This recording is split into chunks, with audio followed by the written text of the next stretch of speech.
Badminton is the fastest racket sport and the second most popular sport in the world. I chatted with Nicholas Bonkowsky, an international badminton player living in Calgary. Nicholas started his professional badminton career at the age of 18 and now ranks amongst the top 250 players in the world. Nicholas aspires to qualify for the Rio 2016 Olympics, and he talks about his badminton journey that will hopefully pave the way to fulfill his lifelong dream and one that will inspire young and up-and-coming athletes. Hi, I'm Giovanni Reddy, and I'm here with aspiring Olympian Nicholas Bonkowsky, who is an international badminton player. Thank you for joining me, Nicholas. No problem. It's my pleasure. So, can you tell me what led you to become an international badminton player? Well, when I was around 18, some of my friends introduced me to this sport, and before that, I had no experience with it. I didn't know about it. I just fell in love with it, and to be honest, I wanted to see how far I could go and what I could do with it. And fast forward, here I am playing internationally, so it's been quite a journey. Well, it sounds like it has. What has been some of your keys to success in badminton so far?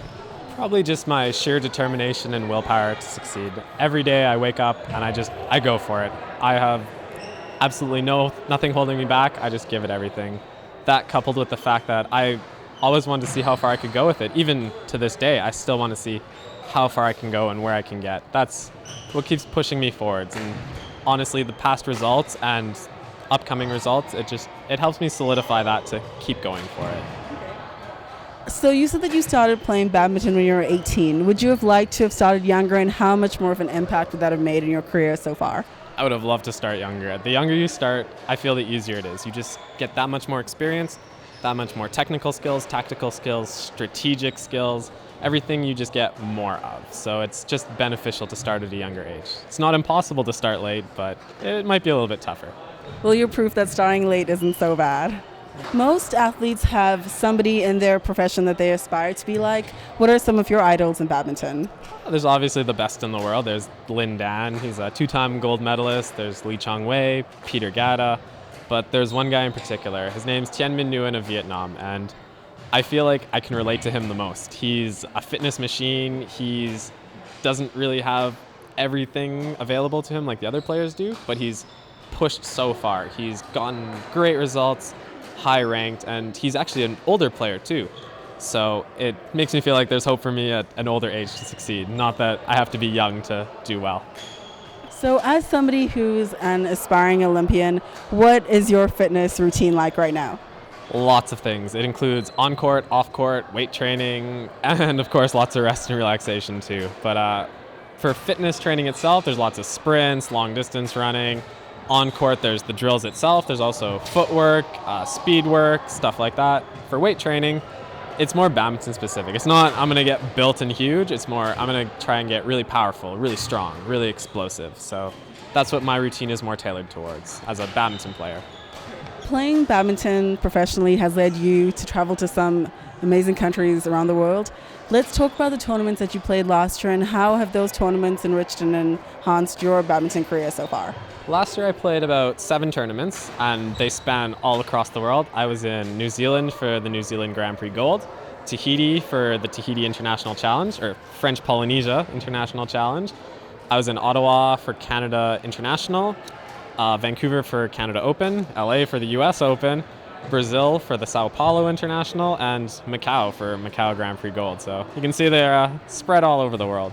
But Tahiti was my best results. I made it to the quarterfinals there, which to date is the best I've ever done in a tournament, and it gave me a nice boost to my world ranking, also a nice confidence booster. To make it that far and to play that well against those players, it just solidified my training. It just made me feel good about what I was doing. It made me feel like I was pushing forwards. I was getting where I wanted to go. So that was nice. And every place I go to, I meet new people. I have tons of friends there. You get to see them.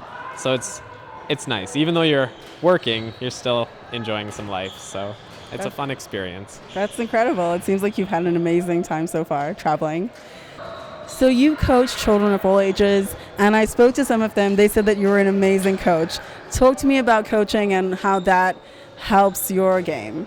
I love coaching. I love to share my knowledge with people, be them beginners, intermediates, advanced, and of all age, whether they're 7 years old or 55 years old. Anybody and everybody, I love to coach them. And I wouldn't say it helps my game, but it just helps me share my knowledge with everybody. It helps me introduce them to badminton, and hopefully it's something that they stick with. I can maybe inspire them to keep playing, or just give them a lesson and say, hey, this is what the sport's all about. Hopefully you stick around. So it's a fun time, and I do like to coach the competitive kids because I feel like I can offer them a lot more.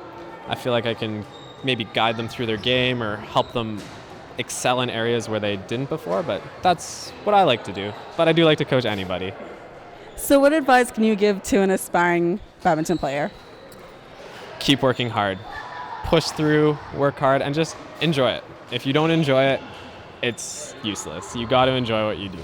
But definitely be motivated, definitely be dedicated, and you have to have all areas of the game covered, not just the on-court, and likewise not just the fitness. You need to bring everything together, and you need to learn from everybody and anybody you can.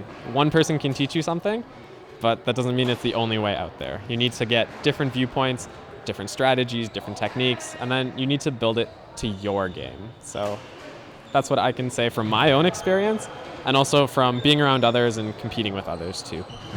Tell me what's next. What's next? Well, I'm planning to go to a tournament in Germany the end of February, and then after that I'm unfortunately leaving Calgary, so I'm planning to move to Vancouver to try and follow my dream for the Olympics. I'll try for 2016. If I make it, or if I don't make it, I might try for 2020 as well, which is a big step, and it's something that I really want to do, and I've decided that I have to do it. I have to do it now, or I probably never will. Wow, it seems like you've been on an incredible journey so far, and I wish you the best of luck in your future endeavors with badminton. Thank you.